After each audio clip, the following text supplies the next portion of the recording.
12-14 ఏళ్ళు రాగానే ప్రతి ఒక్కరు బాప్తీసం పొందాలి. పిల్లలు నమ్మి బాప్తీసం పొందాలి, వాళ్ళని ఆ విధంగా పెంచాలి. బాప్తీస్మము పొందిన ప్రతి ఒక్కరు ప్రతి ఆదివారమున మందిరానికి రావాలి. ప్రతి ఆదివారమున బాప్తీసం పొందిన వాళ్ళందరూ ప్రభువు శరీర రక్తములో పాలు పొందాలి. ఆదివారం చర్చికి ఎందుకు పోతాం మనం? చర్చికి ఎందుకు పోవడం అంటున్నా? ఆదివారం ఏమో అందరు పోతారు కాబట్టి మనం పోవాలి.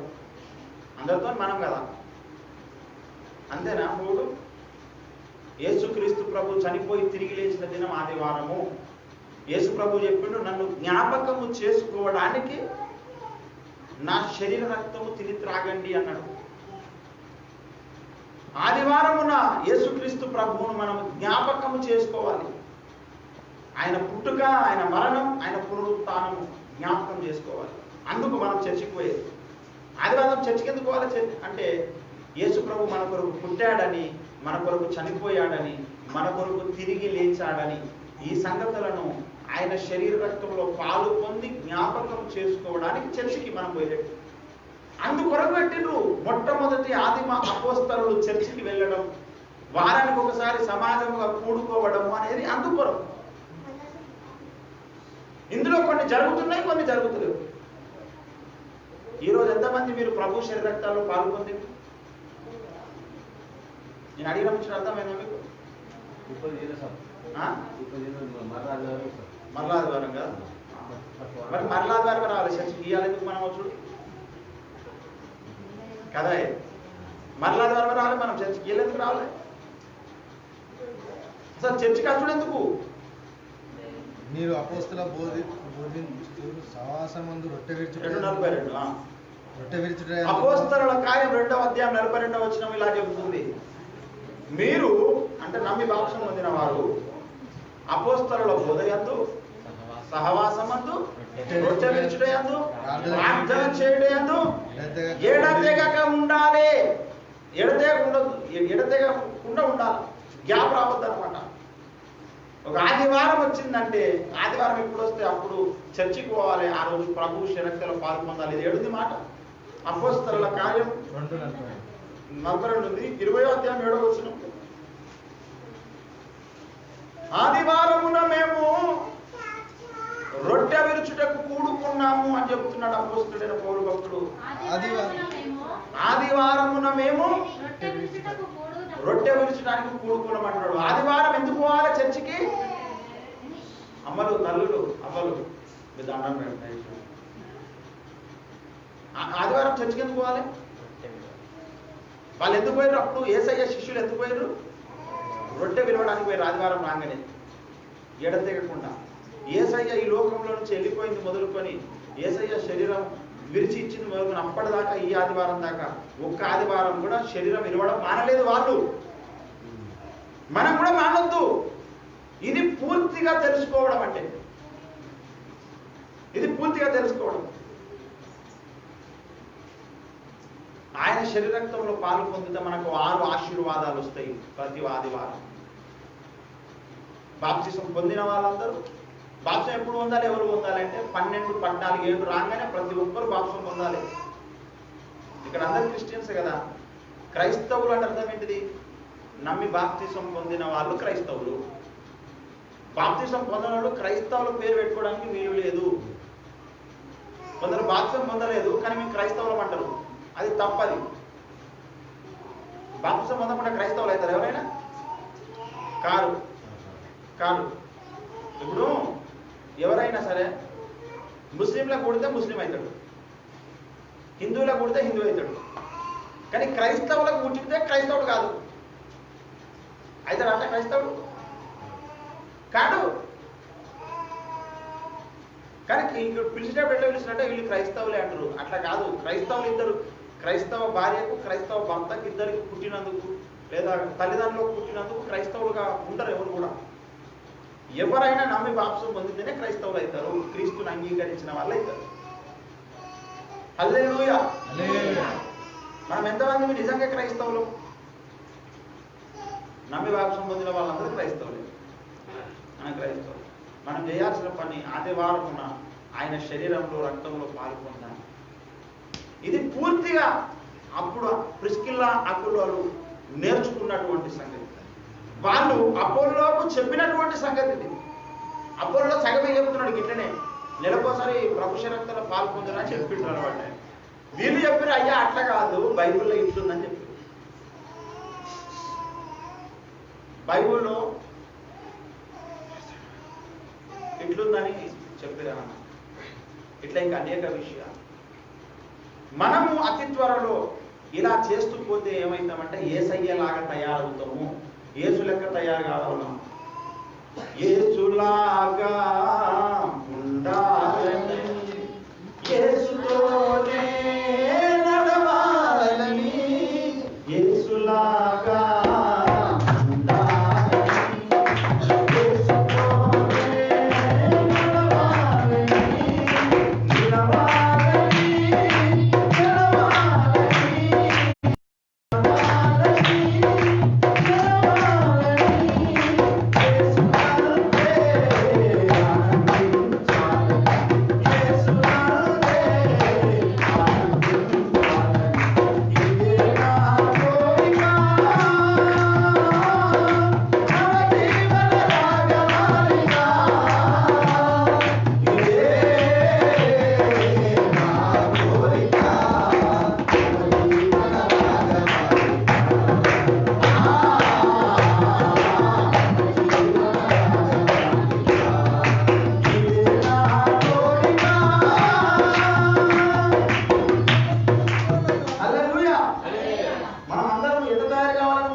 అది పండ్లు కానీ సొంత దవడలు కానీ నా దగ్గరే ఉండాలి అనుకుంటారా? ఎవరైనా అబ్బా నా బిడ్డ, నాకు పుట్టబోయే బిడ్డ కొడుకు పక్కింటి లేకుంటే ఎంత మంచిగా అనుకుంటారా? అనుకుంటారా అమ్మా? ఎందుకు అనుకుంటారు? ఎందుకు ఒకనొక ఆమె ఎత్తుకుంటుంది బిడ్డను, ఆమె ముద్దునిచ్చేది వేయిస్తుంది, అందరు ఇట్లా చూస్తున్నాము. ఎందుకంటే వాడు జీడితి లేకున్నాడు.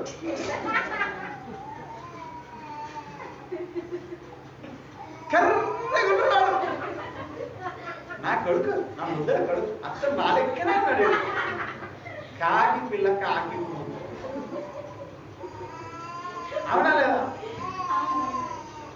ఒక ఆమెకు ఆమె స్కూల్లో పేరు గీయడానికి వచ్చింది.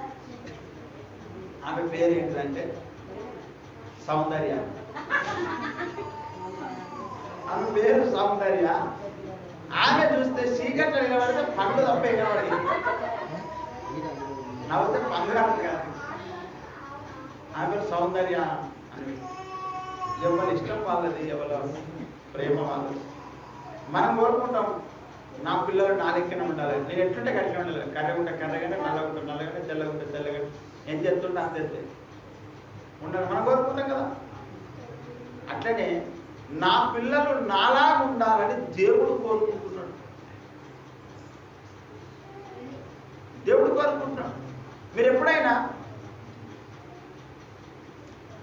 మేకకు గొర్రె పిల్ల ఉంటాక చూసిరా? చూడలేదా? చూడలేదా? ఎప్పుడైనా ఆవుకు దుడపిల్ల పుట్టిందా మీ ఊర్లో? ఎప్పుడు కూడా ఆవుకు పోని బర్రెకు ఆవు కూడా పుట్టిందా? పుట్టలేదు. ఎందుకు పుట్టకపోయా? అంటే దేని జాతి దాన్నే తయారు చేస్తుంది, పుట్టిస్తుంది, అంతేనా కాదా? ఎప్పుడైనా కోడి పిల్లకు కాకి పుట్టిందా? కాకి కొంగ పుట్టిందా? ఎందుకు పుట్టకపోయా? పుట్టదు. వేప చెట్టుకు జామకాయలు కాసినాయి ఎప్పుడన్నా మీ ఊర్లో? ఎప్పుడన్నా తప్పిదారి ఇన్నేళ్ళకే చూస్తున్నాం కదా. మీరు మక్క చేను నాటేస్తే ఎప్పుడైనా వాటికి చింతకాయలు కాసినాయా? కాయలేదా? అగో ఎందుకు కాయకపోయాను? ఎందుకు కాయలేదంటారు? దేని జాతి దాన్నే తయారు చేస్తుంది. అంతేనే కాదా? చింత చెట్టు ఉంటే చింతకాయలు ఇస్తుంది, జామ చెట్టు ఉంటే జామకాయలు ఇస్తుంది, మిరప చెట్టు ఉంటే మిరపకాయలు ఇస్తుంది. మిరప చెట్టు పెడితే టమాటాలు ఇస్తుంది ఎప్పుడన్నా? అనుకోకుండా మర్చిపోయి గట్లనే ఇస్తుందా? ఇవ్వదు. మనం కూడా యేసయ్య పిల్లలకు దేవుడు నా లెక్కనే తయారు కావాలి వీళ్ళని కోరుకుంటున్నాడు. ఆయన కోరికలు ఏమన్నా తప్పుందా? తప్పు లేదు. ఎఫ్ఎస్సీలకు రాష్ట్రపతి 4:11 చెప్తాడు. 11 నుంచి 13 వరకు మనమందరం ఆయనలాగా ఉండాలని కోరుకుంటున్నాడు. ఆయనకు ఆశ, నా పిల్లలు నాలాగా ఉండాలని దేవుడు కోరుకుంటున్నాడు. మనం ఇప్పుడు ఆయన లెక్క ఉన్నాము. మనం ఆయన లెక్క అంటే మొన్న ఆయన పెద్ద యేసుప్రభు లాంటి డ్రెస్ వేసుకొని జుంపాలు పెంచుకొని పక్కకు కూర్చున్నాడు స్టేజ్ మీద 2 ఏళ్ళు ఇట్లా పెట్టి. యేసుప్రభు కర్ణమేడు సినిమాలు అంటారు కదా, అమ్మలారా నా కొరకు ఏడవకండి, మీ కొరకు మీ పిల్లల కొరకు ఏడవండి. వెనక మ్యూజిక్ వస్తుంది. ఇక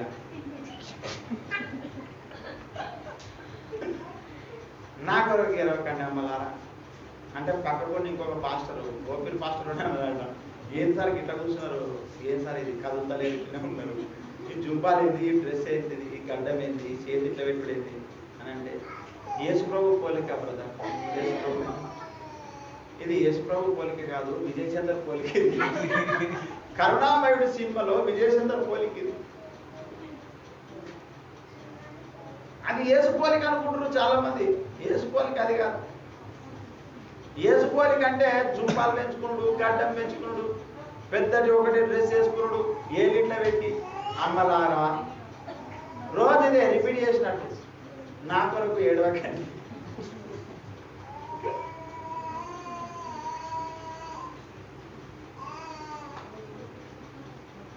యేసయ్య పోలిక అంటే ఏమిటి?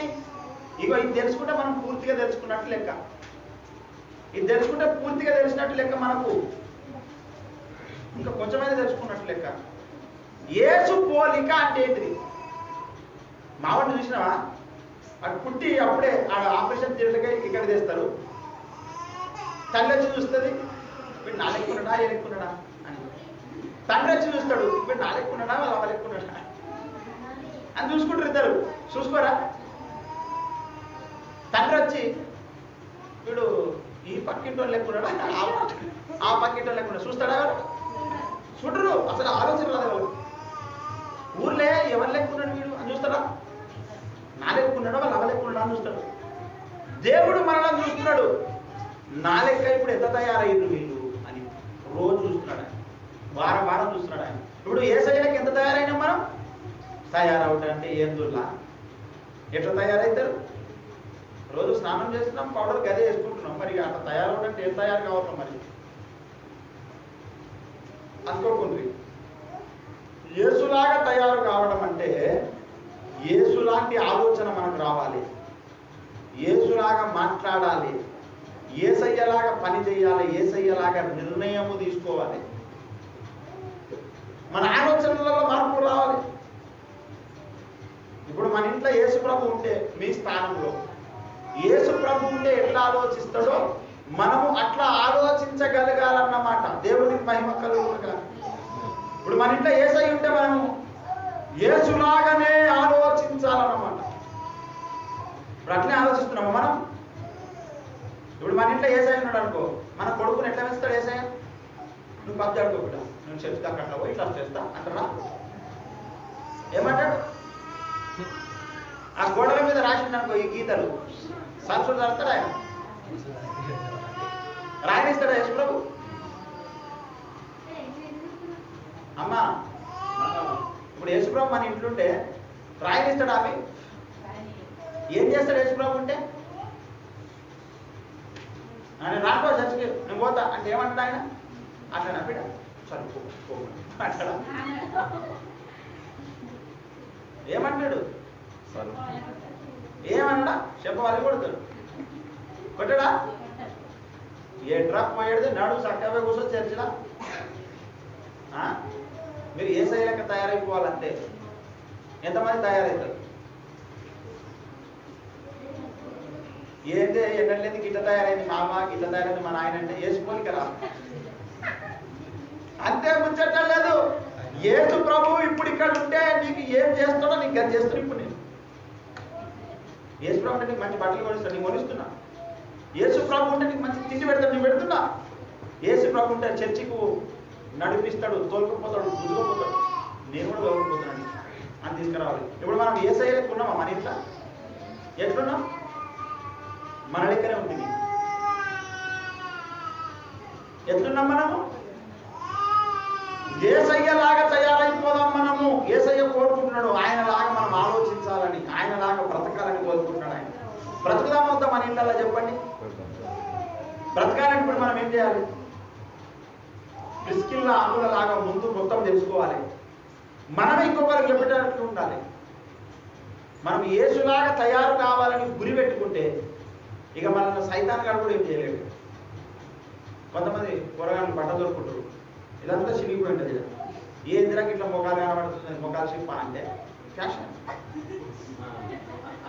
ఏమే తొడుగుతారు మొత్తం ఈడ ఈడ ఈడ మొత్తం చిరిగిపోతుంది. మున్పట మేము దొడుకుంటే స్కూల్ పోగా చిరిగిపోతుండే అవి. ఇప్పుడు దుకాణాలకే కొనకాచుకుంటే చిరిగిపోతున్నాయి అవి. చిరిగి ఉంటాయి. ఏంటిది లేదంటే మొత్తం ఇది ట్రెండ్. ఇప్పుడు ఇదే ఫ్యాషన్. చింపుకొని తిరుగుడా, ఇదా ఫ్యాషన్. చింపుకొని తిరుగుడు. ఇది ఎవరి పోలిక అంటే సైతాన్ పోలిక. అది శరీరం ఉన్నది కప్పుకొని అక్కడక్కడ అవసరమైన అక్కడ చింపుకొని చూపెట్టుకొని కాదు. చూడరు మీరు కూరగాయలు చూడరు ఎట్లా దొరుకుతారు వాళ్ళు బట్టలు. ఎందుకంటే సృష్టించినటువంటి సృష్టికర్తకు దూరమైపోయిన ప్రజలు ఆయన ఆలోచనకు, ఆయన మాటలకు, ఆయన ఉద్దేశాలకు దూరమైపోయి బతుకుతున్నారు. యేసయ్య ఇక నా సొంతలను పిలిచి అందరిని దగ్గరికి రమ్మని పిలుస్తున్నాడు. దేవునికి మహిమ కలుగును గాక. ప్రేమతో యేసు పిలుచుచున్నాడు రమ్ము.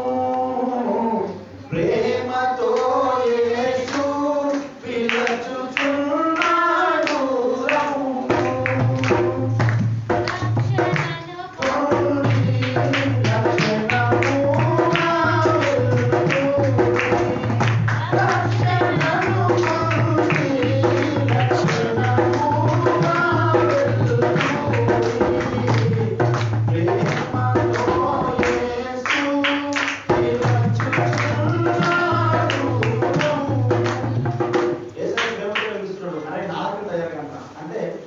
హీరోలలాగా, గుండాలలాగా, రౌడీలలాగా ఇంకా తయారవుతున్నారు మన పిల్లలు. ఎందుకంటే వాళ్ళకి మనం ఒక పిక్చర్ చూపెడతలేము. యేసు ప్రభువుని చూపెట్టి, బైబిల్ చూపెట్టి, బైబిల్లో ఉన్న యేసయ్య ఉండాలి బిడ్డ, యేసులాగా తయారు కావాలి బిడ్డ అని ఎప్పుడన్నా మనం చెప్పినామా మన పిల్లలకు? చెప్పకపోతే వాడు సినిమా చూసి నీరు గిట్లు ఉంటాను వాడు తయారవుతుంది మనకు నచ్చినట్టుగా. మనం చెప్తే తయారవుతున్నాడు. ఇది తిని బిడ్డ అంటే తిన్నాడు, ఇది వేసుకో బిడ్డ అంటే వేసుకున్నాడు. ఇప్పుడు ఎవరి లెక్క తయారు కావాలంటే మనం చెప్పలేదు అనుకో, వాడికి ఏ కళ్ళ ముందు ఏది కనబడితే దాని లెక్క తయారైపోతుంది. అంతే నడుస్తుందా లేదా? వాడికి మనం ఎవరిని చూపెట్టాలంటే యేసును చూపెట్టాలి. దేవునికి మహిమ కలుగుతుంది. సృష్టికర్తను చూపెట్టాలి. అప్పుడు మనకి అన్ని విషయాలు సంపూర్ణంగా తెలుస్తాయి. వాక్యమైన దేవుణ్ణి చూపెట్టాలి. దేవుని వాక్యం ఒక వ్యక్తిని బ్రతికిస్తుంది, ఆయనలాగా తయారు చేస్తుంది. నీ వాక్యమే నన్ను బ్రతికించెను, బాధలలో నెమ్మదినిచ్చెను. నీ వాక్యమే నన్ను బ్రతికించెను, బాధలలో నెమ్మదినిచ్చెను. శివశక్తి దయాశక్తి సంపూర్ణుడా, వాక్యమై యేసు వందనమయ్యా. శివశక్తి దయాశక్తి సంపూర్ణుడా, వాక్యమై యేసు వందనమయ్యా. హల్లెలూయా, హల్లెలూయా. వాక్యమైన యేసయ్యా నీకు వందనము. వాక్యం ఏం చేస్తుంది? బ్రతికిస్తుంది. కరోనా వైరస్ నుంచి కూడా స్వస్థపరిచింది వాక్యం. యేసయ్య దేవునికి మహిమ కలుగును. హల్లెలూయా. ఎంతో మంది స్వస్థ పొందారు. కనుక మన పిల్లలకి ఏం మాదిరి చూపెడదాం మనం? యేసును మాదిరిగా చూపెట్టాలి, దేవుని మాదిరిగా. దేవుని కంటే గొప్పోడు, మంచోడు, అద్భుతకరుడు, ఆశ్చర్యకరుడు ఇంకెవరు లేరు విశ్వంలో. కొంతమంది పిల్లలను తిడతారు, ఒరే దునపోతు, వాడు దునపోతు లెక్క ఊరికి అదే మాట అంటే. కొంతమంది ఎవరికి గాడిది అంటారు, వాడు గాడిది తయారవుతాడు. ఒక్కొక్కరు ఏమని చెప్తారు మీరు మీ ఊర్లో? అది పలకద్దు సారు. నువ్వు ఏం తిడతావు నీ నోట్లకి గట్టడి తయారవుతారు. మన పిల్లలకు చెప్పాలి, నువ్వు యేసులాగా తయారు కావాలంటే రోజుకి 10 సార్లు చెప్పుకుంటారు వాడికి. ఒక్కసారి అంటదా? అంటదా? మనం చెప్పాలి, బిడ్డ నువ్వు యేసు లెక్క తయారు కావాలి. మరి ఏం చేయాలి? చర్చికి రావాలి, ప్రార్థన చేసుకోవాలి, వాక్యం చదవాలి, బోధకులు చెప్పిన మాటలు వినాలి, బైబిల్ చదవాలి. బైబిల్లో యేసయ్య ఎట్లా ప్రవర్తించిండో నువ్వు అట్లా ప్రవర్తించాలా. ఆయనలాగా మాట్లాడాలి, ఆయనలాగా తయారు కావాలి, ఆయనలాగా జీవించాలి నువ్వు అని మనం యేసయ్యను చూపెట్టాలి. సినిమా హీరోలను చూపెట్టడు కాదు. అందరూ కొరకు మొబైల్ కొనిచ్చి టీవీలు కొనిస్తున్నారు. అని నచ్చేదాన్ని చూసి అట్లా తయారవుతున్నారు. మనం యేసును చూడాలి, యేసును చూపెట్టాలి. మనం యేసును చూడాలి, అందరికి యేసయ్యను చూపెట్టాలి. దేవునికి మహిమ కలుగునుగా. హల్లెలూయా. చూద్దామా యేసయ్యను? చూద్దామా? చూసిన తర్వాత మనం ఏం చేయాలి? అరే ఇంకా సినిమా సూపర్ ఉన్నదిరా అంటాడు చూసి వచ్చినాక, ఎందుకంటే విడిగా చూడాలని. ఇప్పుడు మనం ఏం చేయాలి? నేను ఇలా యేసయ్యను చూసి వచ్చింది రా చేసికి పోయి, నువ్వు కూడా యేసయ్యను చూడాలి బిడ్డ వచ్చే ఆదివారం నుంచి, లేకపోతే నేను తోడుకొని కొడతాయి బిడ్డ అని చెప్పాలి. నేను చూసి వచ్చినా నువ్వు చూడాలి అంతే. నువ్వు అన్నవే చూసుడు కాదు, చెప్పాలి మన పిల్లలు. మనమేనండి చెప్పాడు ఇంకోటి. లేకపోతే సైతాన్ కాడిచి మెల్లగా చెప్తాడు చెవుల, అరే ఇంకెక్కువ ఆడరా, నిద్రపోకురా, చెదరగొప్పని ఆడరా, నిద్రపోకుండా ఆడరా, సాటిపోయి ఆడరా అని చెప్తాడు సైతాన్ గారు. మన పిల్లలను భవిష్యత్తును మనమే కాపాడాలి. వాడిని దేవుని దగ్గరికి తీసుకొస్తే దేవుడు వాడిని పరలోకం దగ్గర తీసుకొస్తాడు. దేవునికి మహిమ కలుగుతుంది. తనతో పాటు తెచ్చుకుంటాడు ఆయన పరలోకం. కనుక ప్రియులారా, మనం దేవుని గురించి పూర్తిగా తెలుసుకొని మన పిల్లలకు చెప్తాం. మన పిల్లలు మన పిల్లలకు చెప్తారు. అట్లా మనం తయారు చేయాల్సిన అవసరం ఉంది. మన పిల్లలను మనమే తెలుసుకోలేదు, మనము చెప్పలేదు అనుకోండి, కష్టమైపోతుంది, నష్టమవుతుంది. మనం తెలుసుకోవాలి, తెలుసుకున్నది చెప్పాలి. 2 పనులు చేయాలి మనం. మొదటి మెట్టులో తెలుసుకోవాలి, రెండో మెట్టులో తెలుసుకున్నది చెప్పాలి. ఎవరికి చెప్పాలి? మన పిల్లలకి చెప్పాలి, మన బంధువులకు చెప్పాలి, మనకు రోజు కనబట్టలకు చెప్పాలి, చేనుకాడికి పోయినప్పుడు చెప్పాలి, పొలం పోయినప్పుడు చెప్పాలి, కూలికి పోయినప్పుడు చెప్పాలి, ఏడ కనబడతాడ చెప్పాలి. ఏం చెప్పాలి? నువ్వు ఏదైతే విన్నావో, ఏదైతే తెలుసుకున్నావో అది చెప్పాలి వాళ్ళకు. యేసయ్య అన్నాడు, నన్ను జ్ఞాపకము చేసుకొని నన్ను ప్రచురపరచండి అన్నాడు ఆయన. ఆయనను ప్రకటించాలి మనం అందరికీ. నువ్వు ఏం వింటావో, నీకేమర్థమైందో అదే నువ్వు అందరికి చెప్పాలి. ఇది మన బాధ్యత. నన్ను జ్ఞాపకం చేసుకోండి, నన్ను ప్రకటించండి అన్నాడు యేసయ్య. జ్ఞాపకం చేసుకోవాలి, వినాలి, విన్న తర్వాత పోయి చెప్పాలి అందరికి. చెప్పకపోతే కూడా పాపము, తప్పు. నువ్వు తయారు కావాలా, నీలాగా ఇంకా అనేకులను తయారు కావాలి, తయారయ్యేటట్టు చేయాలి. ఇది మన బాధ్యత, ఇది మన బాధ్యత. నేను తయారు కాను, ఇంకోళ్ళు తయారు చేయ అంటే రేపు వాళ్ళు నరకములో యాతన పడతారు. అది మంచిదా? వాళ్ళు యేసయ్యలాగా తయారు కారు, సైతాన్ లాగా తయారవుతారు. మంచిదా? కాదు. మనము యేసులాగా తయారవుదాం, మనలాగా అనేకులను తయారు చేద్దాం. దాని కొరకు మనం అందరం సిద్ధపడాలి. యేసుని గురించి మనం పూర్తిగా తెలుసుకోవాలి. ప్రతి విషయం గురించి. ఎంతో మందికి మందిరానికి వస్తే రుచిస్తలేదు, తృప్తిగా అనిపిస్తలేదు. ఎందుకంటే వాళ్ళకేమో పెరిగి పెద్దగా అయిన పిల్లలు, వాళ్ళకి ఇంకా పాలు పోస్తా అంటే కుదరదు. ఇప్పుడు ఇంకెవరన్నా అన్నం తినకుండా పాలే తాగుతున్నారు. ఇంతెంత అయిన వాళ్ళు అందరూ అన్నం తింటారు కదా. అట్లనే వాక్యంలో కూడా పాలు ఉన్నాయి, అన్నము ఉంది. ఈ ఒక మాట చూపెడతాను మీరు. కొరింథీయులకు రాసిన పత్రిక ఒకసారి చూడండి.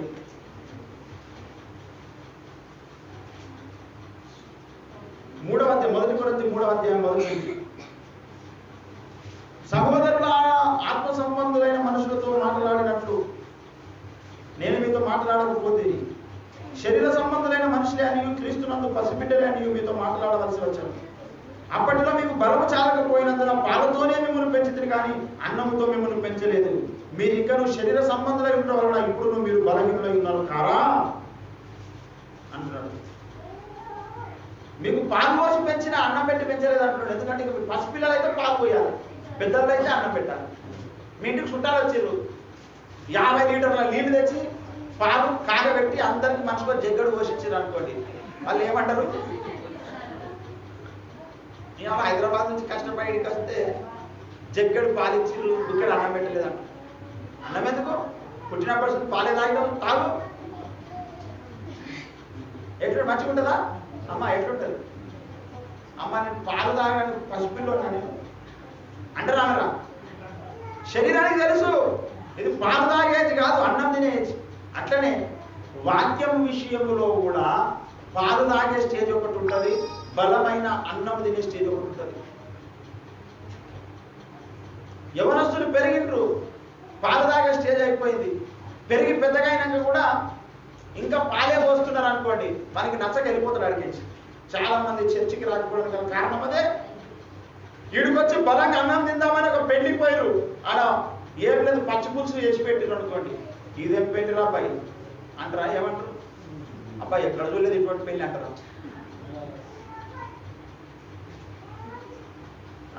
గోరెటెంకలో పాట రాసింది, ఇంటికి చుట్టం వస్తే తాళం వేసి పక్కింటికి వెళ్ళాలి. చుట్టం వచ్చిందంటే మా ఇంటికి తాళం వేసి చుట్టాలి పక్కింటికి అన్నట్టు అయితే కాదు. బలమైన ఆహారము లేక చర్చి ఖర్చులు యవనస్తులు బంద్ చేస్తున్నారు. రుచి దొరకలేదు వాళ్ళకు. ఎప్పుడు పాలే పోస్తున్నారు. ఆడిపోయే బాధ పబ్జన ఆడుతున్నాడ, గడికి ఒక కొత్తదనం ఆడుతా అనిపిస్తారు. కొత్త ప్రదేశం, కొత్త స్టేజ్.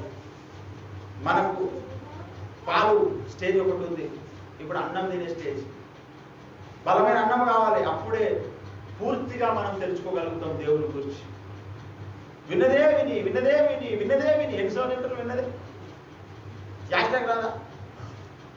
ఎన్నిసార్లు చెప్తావు, ఇదే ఒకటే చెప్పింది చెప్పాను, పాడిందే మాట పాస్ వల్ల దాసరి అని చెప్పేసి. ఈనాడు ఎంతో మంది చెప్పిందే చెప్పడం వల్ల యవ్వనస్తులు కొత్తదనం కోరుకునే వాళ్ళు ఏం చేస్తున్నారంటే, గాలి ఉంటుంది మనకు తెలియదారా, గాలి పాట పాడతారు, గాలి చెప్తాడు, తక్కువైన కుమార్ని కథ చెప్తాడు, మనకి ఎరకలేదా అని గాని అవతల ముచ్చి పెట్టుకుని అవతల పిల్లలు. బలమైన ఆహారం కావాలి, రోజు ఒకటే కూర అంటారు మీ ఇంట్లో. ఇలా చికెన్ అంటే అనుకో, ఇక నెల రోజులు చికెనేనా? ఏముంటుంది? రోజొక్క కూర ఉంటుంది. అట్లనే మందిరంలో వారికి అలాంటి ఆహారం దొరకక చాలా మంది చర్చికి రావడం లేదు. ఇప్పుడు ఒక హాస్పిటల్కి వెళ్తారు, మస్తు హాస్పిటల్ ఉంటాయి నారాయణఖేడ్లో. ఏది మంచి హాస్పిటల్లో ఆ హాస్పిటల్కి పోతారు, అవునా కాదా? దూరమైనా పోతారు. నారాయణఖేడ్ దొరకకపోతే మన రోగానికి సంబంధించి హైదరాబాద్ ఉంటే హైదరాబాద్ పోతారు, కారు కట్టుకోరు. పోతారా? పిల్లల స్కూల్కి వేయాలి, ఇక్కడ మంచి బడి లేదు, నారాయణఖేడ్లో మంచిగా ఉన్నదట అంటే అక్కడ ఒక మంచి బడి వెతికి 50 బళ్ళు ఉంటే ఒక బళ్ళు వేస్తారు, అవునా కదా? అట్లనే వాక్యము తినడానికి మంచి చర్చ్ ఏదో కూడా వెతుక్కోవాలి.